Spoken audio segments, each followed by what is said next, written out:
Hello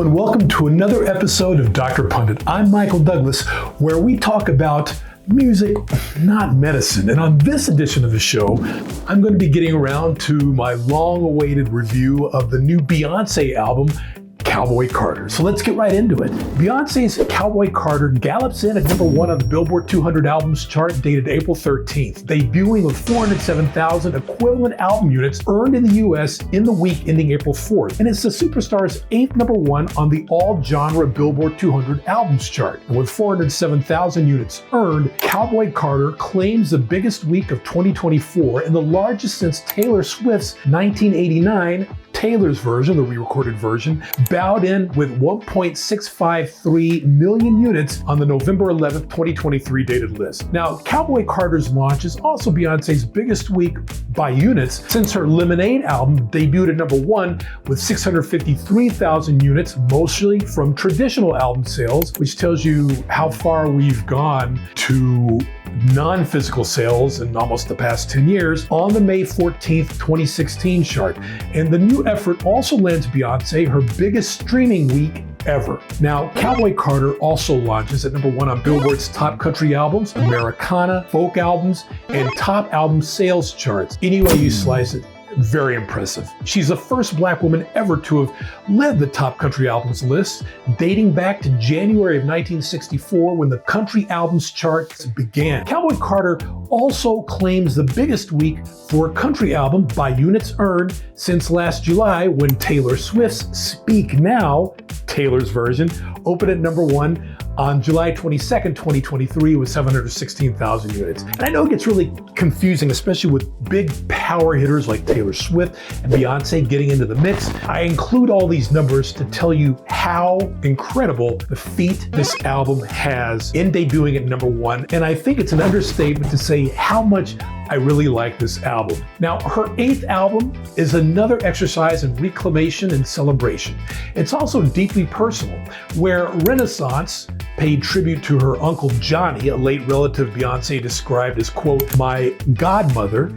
Cowboy Carter appears to dig deeper into her Texan Louisiana Creole lineage, the Beyonce family tree, and her mother's maiden name. Now, long before Texas Hold'em made history across several Billboard charts, Beyonce commenced her trilogy with the release of the Grammy-winning Break My Soul from the Renaissance album. That thumping house anthem served as the lead single for Renaissance, which Beyonce detailed as the first in a 3-act project she recorded during the COVID-19 pandemic. She said this 3-act project was recorded over 3 years during the pandemic. It was a time to be still, but also a time I found to be the most creative. Creating Renaissance allowed me a place to dream and to find escape during a scary time for the world, and it allowed me time to feel free and adventurous when little else was moving. Doused in her signature blend of electric herbs and spices, Cowboy Carter, which is part 2 after Renaissance in the trilogy of pandemic-era albums, is not a straight-ahead country album. It also incorporates blues, funk,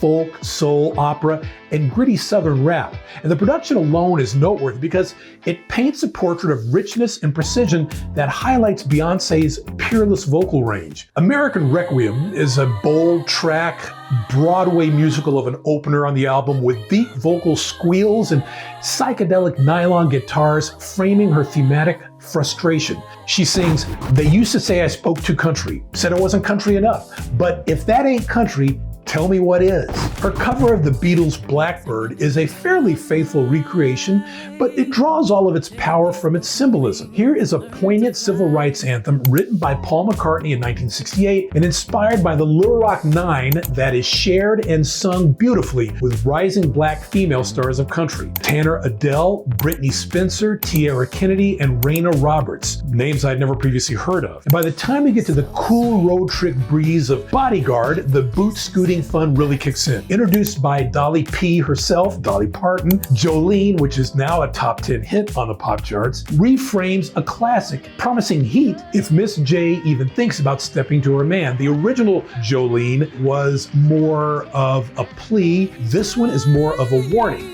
And of course, Dolly Parton gets songwriting credits because Beyoncé is taking some liberties with the background vocals. It's a warning, and it's not a lament. It trades away some of the visceral agony of the original, but it's playful addition to Becky with the good hair lore, outing Beyoncé as a Creole banji bitch from Louisiana. Now, her husband Jay-Z would do well to avert his own eyes during Levi's Jeans, which is a raunchy duet with Post Malone that recalls the sherbet sunset of 70s radio rock. Now, the track Spaghetti is served deliciously al dente, a trap rap shoot 'em up that goes spur to spur with rising country rapper Shaboozey. It also offers our first album introduction to Linda Martell, the legendary country star who was the first black woman to play the Grand Ole Opry, a radio broadcast that is a stalwart of the US country scene. Genres are a funny little concept, ain't they, she teases. Martell reappears on the Linda Martell Show, another track, switching the dial firmly to black for the record's final frontier. Yaya, another track, is the full circle Tina Turner moment that Beyoncé has been building up to for years. Referencing the Chitlin Circuit, those were venues in which black artists were allowed to perform during the segregation era, sampling Nancy Sinatra and having a whole lot of fun with some of the decolonial home truths. Beyoncé once again sings, "Whole lot of red in that white and blue, huh? History can't be erased." Now, there's a further interpolation coming to us via the Beach Boys, laying down good vibrations as she shakes, rattles, and rolls her way through the history books with the confidence of somebody who firmly belongs within them. Alongside the track Riverdance and Tyrant, it's one of the most impressive genre-fusing works of her career, and it's a clear bridge to the energy and pace of Renaissance. Now, in the age of stan culture, skeptics will argue that objective criticism of Beyoncé can feel hard to come by. Those who don't already love country may find some of Cowboy Carter's balladeering sections to be a little bit long, or query whether an artist of Beyoncé's stature is invoking certain ironies when she rallies her audience to, quote, stand for something, given her own relative quiet on recent political affairs. But even if interpreted only on the grounds of artistic spectacle, it's undeniable the thrill to see her swing so big on a project that dares her to be so intimate and vocal focused, while making way for country's up-and-comers also. All that remains now is to speculate on which horse she'll ride in for the trilogy's final part. An R&B themed Destiny's Child reunion, a hyper-pop odyssey, a gospel tome. Her wishful thinking is that she'll opt for a rollicking tribute to black rock and roll, but whatever Queen Bee decides, you can bet your last dime that it'll be a lovingly executed education, sparkling with the joy of a truly unbridled creative mind. And of course, it's no surprise that Cowboy Carter gets 5 stars in my book on yet another patented Dr. Pundit album review. I'm Michael Douglas, and if you like what you see here on Dr. Pundit, please don't hesitate to like and subscribe to the channel. It allows me to give you more of what you want to see on this channel, more reviews, you name it. We're almost up to 50 subscribers. Again, I've said it so many times before, I would continue to do this even if I had 1, 2 subscribers, okay? I'm not including myself because I love doing this and I'm putting it out to YouTube to stay there forever. It's just my hobby, listening to music, aside from seeing patients, really gets me through this point in my career, and I love it. And I hope you do too. And until next time, as the late great Barry White always used to say, let the music play, and I'll see you on the next video.